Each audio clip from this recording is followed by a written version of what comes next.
네, 대통령님 순방기간 고생 많으셨습니다. 그 당청 관계 관련해서 앞선 다른 기자분께서 질문을 주셨는데 추가로 좀 더 질문을 드리고 싶습니다.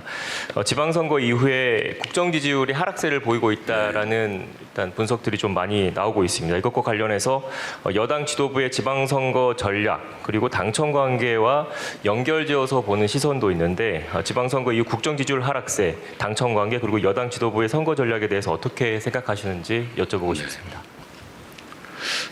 사실 저는 선거를 기점으로 전후를 나눠본다면 저는 변한 게 없어요. 국정은 변한 게 없습니다.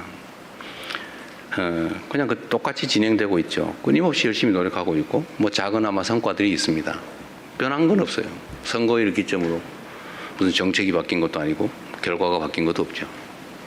근데 선거일을 기점으로 지지율이 폭락을 하고 있죠. 엄중하게 받아들여야죠. 국민들의 평가입니다. 그런 거겠죠.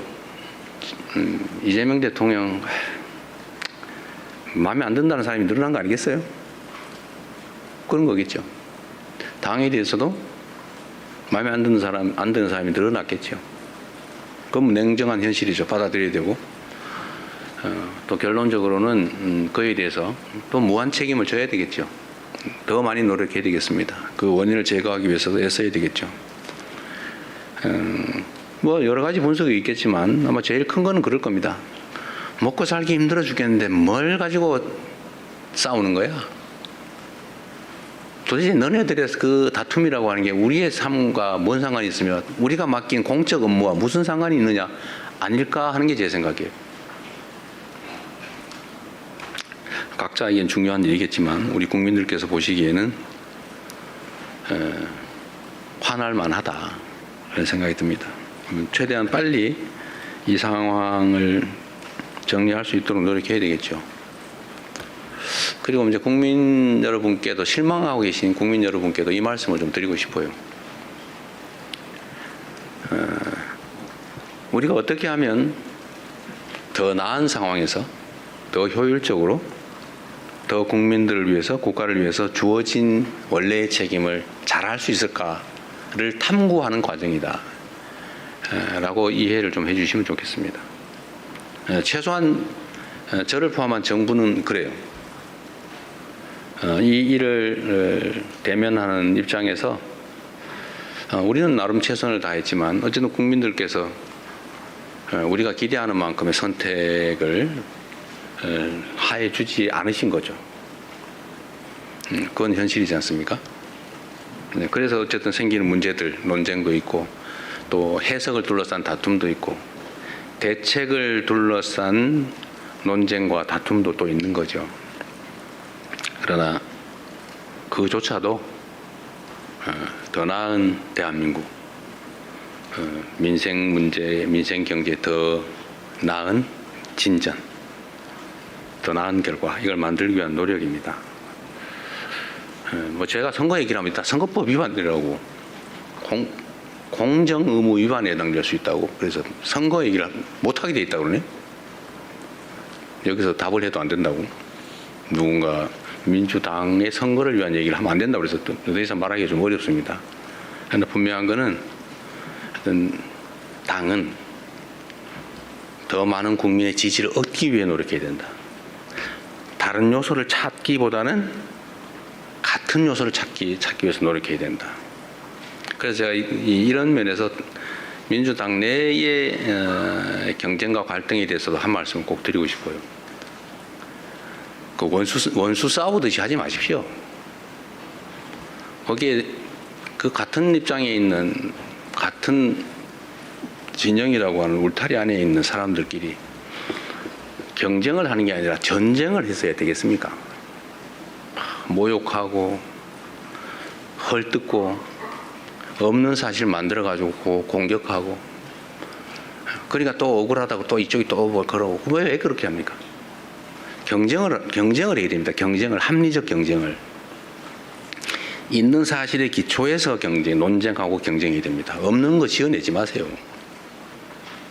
허수아비 전법이라고 없는 사실을 지어낸다면 거기다 막 공격하고 그래서 다른 옆에서 보는 사람이 저기 진짜 있나 봐. 이것도 하나의 테크닉이라고 생각하는지 모르지만 그 나쁜 짓이죠. 다시 서로 회복할 수 없어요. 나중에 그건 전쟁이죠. 또 모욕하지 마세요. 뭐 왜 그렇게 서로 모욕하고 폄하하고 꼭 숨어가지고 그런 사람도 있어요. 당당하게 내놓고 합리적인 논쟁을 통해서 옆에서 지켜보는 사람도 누가 이길까 재미있게 결과를 지켜봐야지. 보면 막 확 짜증나게 그냥 저 막 쳐다보기도 싫게 왜 그렇게 싸웁니까? 이것도 정치 문화의 일부죠. 정치 문화도 더 잘하기 경쟁, 합리적 경쟁, 논쟁을 해야죠. 진짜 죽일 듯이 싸우고 진짜 죽이면 어떡해요? 응? 적도 아니고. 우리 안의 차이가 아무리 큰들 상대와 싸워 이겨야 될 상대와의 차이만큼 크겠냐 이 말씀 자주 드리는데 하여튼 경쟁이 전쟁이 되지 않으면 좋겠다. 그또 지나면 다 그만이에요. 지나면 또 맨날 보고 살아야 돼요. 그래서 그 말씀 꼭 드리고 싶습니다. 여야도 사실은 좀 마찬가지예요. 그냥 뭐 얘기 나온 김에 좀 있는 사실에 기반해서 합리적 논쟁을 하면 국민들께서도 누구 말이 맞아, 누가 더 멋있어 이렇게 할 텐데 표현은 왜 그리 저렴하며 또 없는 사실을 지어내 가지고 막 음해를 하고 말이에요. 이러니 감정이 서로 상하잖아요. 이게 정치를 하는 게 아니라 패싸움을 하고 있어요. 패싸움. 그 국민들이 보시기에 얼마나 불편하겠습니까? 좀 여야 간에 뭐 저를 공격하시더라도 좀 없는 얘기 만들어 가지고 내가 언제 주가 9천 가지고 자화자찬했습니까? 제가 조심스러워서 일부러 주가 얘기 안 하고 있어요. 그런데 이재명 대통령 주가 9천 됐다고 자화자찬하지 마라 이런 논평 내고 그러면 되겠어요? 응? 내가 언제 그랬어? 내가 얼마나 주가 문제 조심하는지 압니까? 일체 한 번도 언급한 일이 없어요. 내가 몇천 포인트 됐다고 막 자랑했습니까? 제가 그럴 때마다 걱정이 있어요. 주식시장의 양극화도 사실은 심각한 자산 양극화를 부릅니다. 문제예요. 걱정이에요. 그걸 완화하기 위해서 정말 많은 노력을 해요. 주가지수가 외형적으로 트는 것보다는 다 한꺼번에 성장하면 좋겠는데 잘 안 되잖아요. 그런데 자화자찬했다고 없는 사실을 만들어서 교만하게 그러지 마라 이러면 되겠습니까? 예를 들면 그래서 여야 간이든 당내든 정치적인 논쟁은 좀 전쟁이 아닌 경쟁이었으면 좋겠어요. 그 경쟁도 죽이기 경쟁이 아니고 네가 더 못하나 내가 더 못하나 이런 저열한 구태 경쟁이 아니고 누가 더 잘하나 누가 더 합리적인가 누가 더 효율적인가를 국민이 보는 앞에서 논쟁할 수 있었으면 좋겠습니다.